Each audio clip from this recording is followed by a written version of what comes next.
За крайни равносметки, но сезонът на практика приключи. Ще има ли Ферарио Спасов ще продължи да води треньора и през следващия сезон?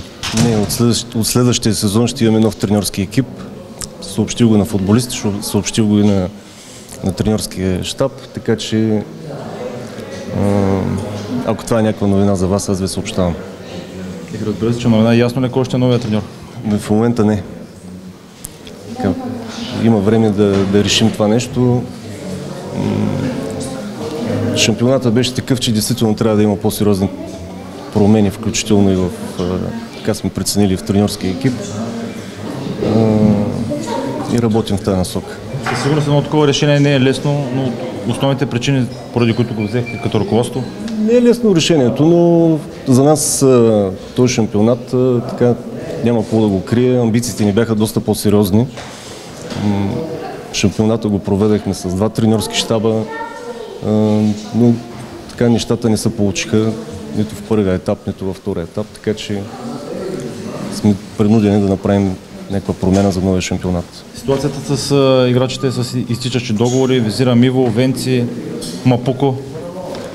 Ситуацията тук до няколко дни евентуално с новия треньорски екип ще обсъдим ситуацията с тези футболисти, тъй като все пак най-важно е мнението на един треньор. Дали има нужда от тези футболисти или не. Сега ние имаме някакво виждане по въпроса. Аз също с Ферарио Спасов сме коментирали нещата, но при това положение трябва нещата да бъдат стиковани с новия треньор. Кога може да очакваме името на новия треньор? Седмица-две? Надявам се седмица. По селекцията той ли ще има думата или всеобщо ще бъде решението? Значи в Берое винаги основната дума по селекцията има старши треньора. Така че винаги сме работили на този принцип. Появих се информация, че Педро Ожено е с първото сигурно ново попълнение. Вярно ли е това? Ще разберете. Може ли треньора да има нещо против спортния директор и позиция, за която отскоро се завърна в Берое като място? Задай пак въпрос.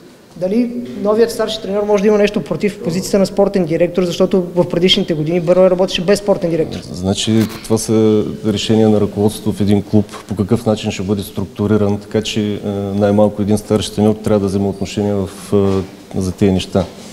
Така, неговата функция си е основно в работата с първия отбор. Добре.